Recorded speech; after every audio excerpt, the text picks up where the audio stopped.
یہ قادری محفل ہے، شفا سب کو ملے گی، ہر درد کی ہر غم کی دوا سب کو ملے گی۔ یہ قادری محفل ہے، شفا سب کو ملے گی، اور عالم ہو، قاری ہو، مفتی ہو یا معزز، عالم ہو، قاری ہو، مفتی ہو یا معزز، گستاخ رسول ہیں تو سزا سب کو ملے گی، گستاخ رسول ہیں تو سزا سب کو ملے گی۔ اور ایک شاعر اسلام آگے کیا خوب فرماتا ہے کہ خوددار میرے شہر کا فاقوں سے مر گیا، بے شک خوددار میرے شہر کا فاقوں سے مر گیا، راشن جو آ رہا تھا وہ افسر کے گھر گیا، بے شک اور چڑھتی رہی مزار پہ چادر تو بے شمار، باغر جو ایک فقیر تھا وہ سردی سے مر گیا، روٹی امیر شہر کے کتوں نے چھین لی، فاقہ غریب شہر کے بچوں نے پا لیا، اور چہرہ بتا رہا تھا کہ مارا ہے بھوک نے، چہرہ بتا رہا تھا کہ مارا ہے بھوک نے، مگر حاکم نے کہہ دیا کہ کچھ کھا کے مر گیا۔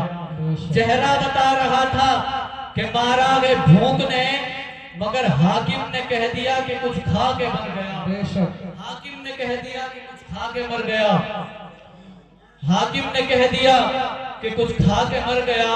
اور آؤ خوابیدہ مقدر کو جگایا جائے، آؤ خوابیدہ مقدر کو جگایا جائے، حکم آقا پہ عمل کر کے دکھایا جائے، آؤ خوابیدہ مقدر کو جگایا جائے، حکم آقا پہ عمل کر کے دکھایا جائے۔ اور کسی نے مجھ سے کہا تھا یہ تو لوگ جب دیکھو مصطفیٰ کی بات کرتے ہیں، جب دیکھو مصطفیٰ کے عشق کی بات کرتے ہیں، جب دیکھو مصطفیٰ کی سنتوں کی بات کرتے ہیں، جب دیکھو مصطفیٰ کے عشق کی بات کرتے ہیں، آخر مصطفیٰ کے ذکر سے ملتا کیا گے، مصطفیٰ کے تذکرے سے ہوتا کیا گے؟ میں نے کہا تجھے پتہ نہیں ہے مصطفیٰ کے ذکر سے ملتا کیا گے، مصطفیٰ کے تذکرے سے ہوتا کیا گے، مصطفیٰ کے عشق سے ملتا کیا گے؟ میں نے کہا یہی تو وہ ذکر ہے جس کو کرنے سے تقدیریں بدل جایا کرتی گئے، جس کے ذکر کرنے سے تقدیریں بدل جایا کرتی گئے۔ ارے یہی تو ذکر بریلی کے امام نے جب کیا تھا تو کہا تھا سب سے اعلیٰ وہ اعلیٰ ہمارا نبی، سب سے والا وہ والا ہمارا نبی، اپنے مولا کا پیارا ہمارا نبی، دونوں عالم کا دولہ ہمارا نبی، کون دیتا گے دینے کو منہ چاہیے، دینے والا ہے سچا ہمارا نبی۔ تو میرا یقین ہے، میرا یقین ہے میرے آقا کی بارگاہ میں اتنی مقبول ہوئی یہ نعت، میرے آقا نے کہا احمد رضا میں تو اعلیٰ ہی ہوں، تو مجھے اعلیٰ کہہ رہا گے، اب جا قیامت تک کے لوگ تجھے اعلیٰ حضرت کہیں گے۔ نعرے تکبیر، نعرے رسالت، علماء اہل سنت، جشن دستار بندی، نعرے تکبیر، نعرے رسالت، سبحان اللہ سبحان اب جا قیامت تک کے لوگ تجھے اعلیٰ حضرت کہیں گے۔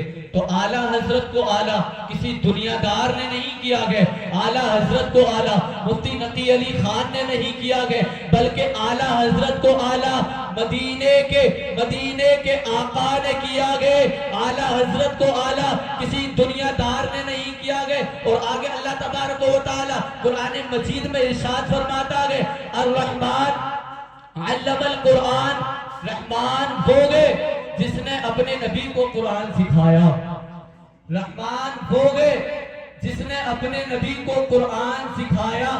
تو پتہ یہ چلا کہ قرآن نبی کو سکھانے والا جبریل نہیں بلکہ رحمان ہے۔ تو قرآن سکھایا رب نے اپنے محبوب کو، قرآن سکھایا رب نے مدینے کے آقا کو، قرآن سکھایا رب نے نازش غرب جہاں کو، قرآن سکھایا رب نے نوشہ بزم جنت کو، قرآن سکھایا رب نے ہم سب کے آقا کو۔ جب قرآن رب نے سکھا دیا، قرآن رب نے پڑھا دیا، تو اب ہم قرآن سے پوچھتے گئے اے قرآن تو یہ تو بتا تجھ میں کس چیز کا ذکر ہے، تجھ میں کس چیز کا بیان ہے؟ تو رب کا قرآن کہتا ہے فتبیان لکل شیء، اے قرآن تجھ میں کس چیز کا ذکر ہے؟ تو رب کا قرآن کہتا ہے فتبیان لکل شیء، قرآن میں ہر چیز کا ذکر ہے۔ کیسا ذکر ہے؟ مجمل بیان ہے یا مفصل بیان ہے؟ تو رب کا قرآن کہتا ہے وہ تفصیلا لکل شیء، قرآن میں ہر چیز کا ذکر ہے،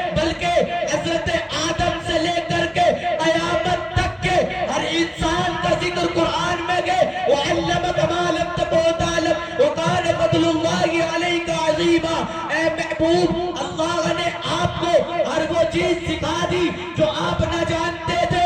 ارے تبھی تو بریلی کا امام کہہ اٹھا اور کوئی غیب کیا تم سے نہا ہو بھلا جب نہ خدا کی زبان تم پہ کروڑوں درود. نعرے تکبیر، نعرے رسالت، جشن دستار بندی، نعرے حیدری. سبحان اللہ سبحان اللہ. قرآن کا آپ کو ایک معجزہ اور بتاتا چلوں میں. رب فرماتا ہے لو انزلنا هذا القرآن على جبل لرأيته خاشعا متصدعا من خشیۃ اللہ. اگر ہم اس قرآن کو پہاڑ پر نازل کر دیتے تو پہاڑ ریزہ ریزہ ہو جاتا، ڈسٹریکٹ ہو جاتا.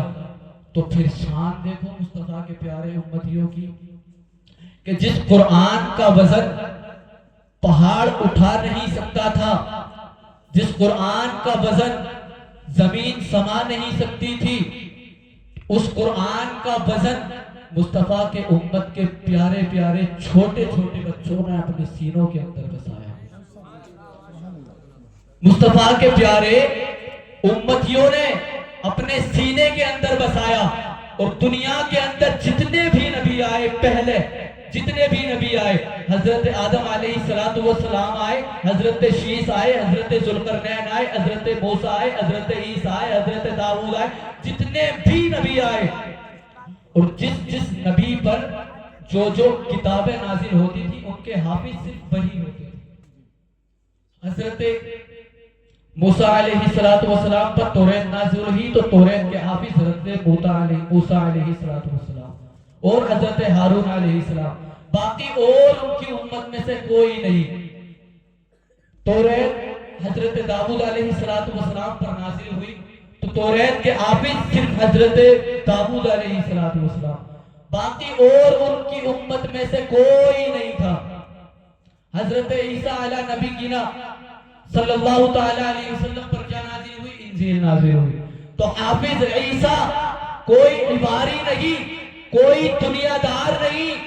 تو پھر شان دیکھو مصطفیٰ کے پیارے امتیوں کی، جب ان کی امت میں سے حافظ کوئی نہیں، جب قرآن آیا نبی پر، قرآن آیا ہمارے آقا، قرآن آیا نوچہ بزم جنت پر، قرآن آیا ہم سب کے آقا پر، تو کبھی ابو بکر صدیق حافظ بننے لگے گئے، کبھی عمر حافظ بننے لگے گئے، کبھی ابی عبیدہ حافظ بننے لگے گئے. میرے نبی کو اس ساگری دنیا سے تشریف لے جائے ہوئے 1400 سال ہو چکے گے. تو پھر شان دیکھو مصطفیٰ کے پیارے امتیوں کی، جس قرآن کا وزن پہاڑ سما نہیں سکتا تھا، جس قرآن کا وزن زمین اٹھا نہیں سکتی تھی، جس قرآن کا وزن پہاڑ بھی نہیں سما سکا، زمین بھی نہیں اٹھا سکی، اس قرآن کا وزن مصطفیٰ کے امت کے پیارے پیارے چھوٹے چھوٹے بچوں نے اپنے سینوں کے اندر بسایا. جس قرآن کا وزن پہاڑ بھی نہیں اٹھا سکا، زمین بھی نہیں سہ سکی، تو مصطفیٰ کے پیارے امتیوں نے کیسے سہ لیا؟ اب میں آپ کو بتاتا چلوں کہ جو نعمت اللہ نے پہلے نبیوں کو عطا کی تھی، تو وہ نعمت مصطفیٰ کے پیارے امت کے چھوٹے چھوٹے بچوں کو عطا کی. مصطفیٰ کے پیارے پیارے امتیوں کو وہ نعمت عطا کی جو پہلے نبیوں کو عطا کی تھی. اور اب سے کچھ ٹائم پہلے لوگ آئے تھے کہ قرآن میں اتنی آیتیں ہیں، سمور سے از ہولی قرآن اور سپورٹ ٹو ٹیرنٹ از رزم، اس لیے ہم اس کو ریموو کر دیں گے. آئے تھے نہیں آئے تھے؟ ایک وسیم رضوی نام سے آیا تھا، وہ یہ کہہ رہا تھا کہ ہم قرآن کی اتنی آیتوں کو ریموو کر دیں گے. قرآن میں اتنی آیتیں ہیں، اتنے پارے ہیں، ہم اتنی آیتوں کو اس میں سے ریموو کر دیں گے. لیکن میں اسے بتانا چاہتا ہوں کہ قرآن کوئی کسی ملک کا کمپٹیشن نہیں ہے جو کہ پارلیمنٹ میں جاؤ اکثریت سے قانون کو پاس کر دو. ارے اس قانون کو بنانے والا پروردگار ہے، اس قانون کو بنانے والا پروردگار ہے. تو کسی نے کہا تھا ہے قول محمد قول خدا، فرمان نہ بدلا جائے گا، بدلے گا زمانہ لاکھ مگر قرآن نہ بدلا جائے گا.